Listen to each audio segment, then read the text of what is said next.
Just a quick side note for you guys before the video starts. Originally, this video was supposed to be an explanation of what TDMA is. I'm going to leave it in its original format, but I'm going to cut it in half. So if you are interested in what TDMA is and you already know what 1G is, I'll leave a link or annotation so that you can click on it and go to the other video. But I hope you enjoy this explanation of what 1G is and how it works, how the tower structure is and how it works. And then you can jump into my TDMA video to learn about what TDMA is and how it enhances on 1G. So without further ado, enjoy the video. Hey guys, welcome to another exciting episode of Getting the Geek. My name is Steven, and we're going to be talking about TDMA and how it works. Now, I have a few notes with me, so I'm going to be referring back to them, but it's going to allow me to explain as simply as possible what TDMA is and how it works. Now, I have a good concept of how it works, but I'm going to have to give some backstory to the technology that came before it so that you can understand how TDMA is implemented and how it works today. So TDMA, or Time Division Multiple Access, is a big acronym, and I know, but be calm, relax, don't worry. I'm going to explain it as simply as possible. Alright, here's a few bullet points that I'm going to cover so that you can understand it. And first off, I just want to let you know, TDMA is a GSM only technology. It doesn't work with CDMA technology. TDMA is specifically for the 2G of the 2G technology that is implemented in GSM.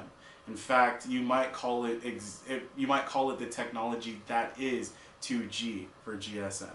So first off, I want to let you guys know that this is a full duplex system, which means it allows both users to talk on a cell phone at the exact same time.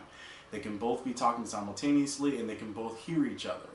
Now, why do I say it's a full duplex? Well, a full duplex system requires that you use two frequencies at the exact same time. If you're using two frequencies, that is considered a channel. Or the proper term for it is duplex channel. Okay? So, what is an example of a half duplex? Well, a perfect example would be a walkie-talkie or a CB radio. The reason is, when a person presses the button and starts talking, the other person can't talk back while the other person's talking. They have to wait for the first person to let go of the button, and then they can press the button and start talking. There's a reason why people say over when they use walkie-talkies or CB radios. In order for the other person to understand when the end of a sentence, phrase, so on and so forth, or a sentence is done, they have to say over so that the next person can switch over and start talking themselves. If two people press the button at the same time and start talking, it will simply cause interference. Neither person will get the information, and it'll basically be just a bunch of headache. So they say over because there's no two-way communication simultaneously on walkie-talkies or CB radios. That is known as half duplex. Bullet point 3. In the US, carriers chop the cities into cells, and each cell is sized at 10 square miles. And the simplest way to understand what a cell is it's a cell phone tower. That's it. So basically, a cell tower, or a cell, is a 10-mile radius where your cell phone can connect to a cell phone tower. That's simple. Cells are thought of as hexagons on a hexagonal grid. And I'll show you this diagram. Because towers and cell phones use low power transmitters, the same frequency can be used in non-adjacent cells, such as the two dark cells in the diagram. So the two dark purple cells show where you can use the same frequencies without having to worry about interference. Alright, let's discuss the fourth bullet point. Alright?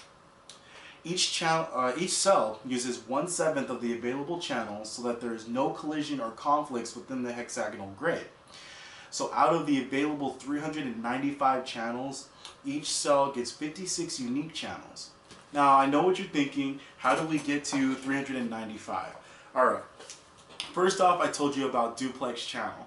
which means that we have to take out of the 832 frequencies, we have to take out 2 for each cell phone call. So we're going to go ahead and divide that in half. And I know what you're thinking, wait a second, 395 doesn't add up to half of 832. Well, that's true. 42 of the channels are saved for the control channels only. Now, these are not used for cell phone calls. They have a specific purpose for each tower. But I did learn something very interesting. I actually had a question that I had answered because I learned a little bit about control channels.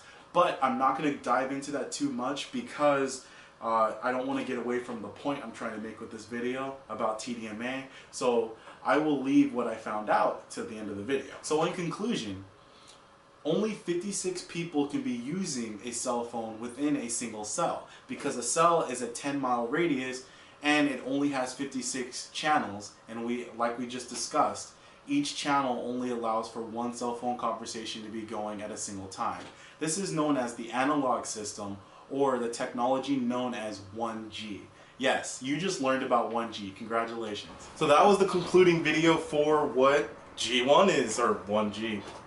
Fail. Alright guys, I'm going to quickly cover the information that I told you and promised you I was going to deliver at the end of this video.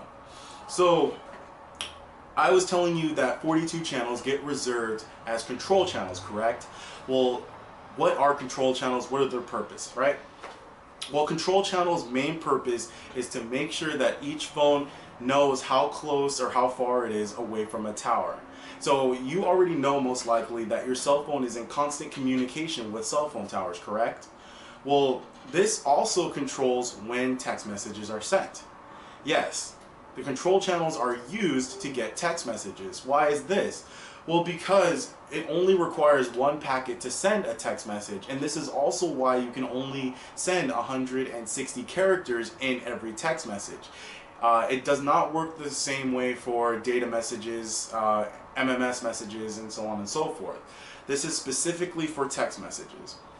This also requires less strain on the network, so they can use the control channels to send this information. It simply gets sent when it sends the information from the tower saying this is how far away you are, and you can actually read the information in your status on your phone. You can read how much signal strength you're getting and so on and so forth, but that's besides the point. The interesting thing that I learned is how text messages get sent, and that's actually a question I've had for a very long time. So basically what happens, say your phone is turned off. Once you turn your phone on and it connects with the tower and your phone identifies itself by using its SIM card number and using your MTN, the customized number that is basically your cell phone number. It connects with the tower identifies it, and then it connects you with your service provider. As soon as all of that happens, it also receives the packet back to the phone saying this is where you are, blah blah blah blah, and oh yeah, you have text messages. So it's basically that simple.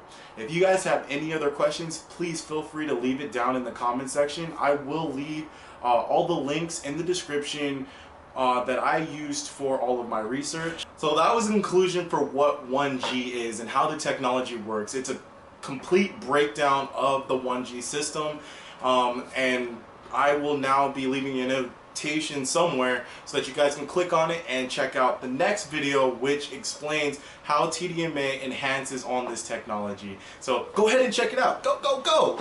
Oh yeah, like, thumbs up, subscribe. Alright, see you guys later.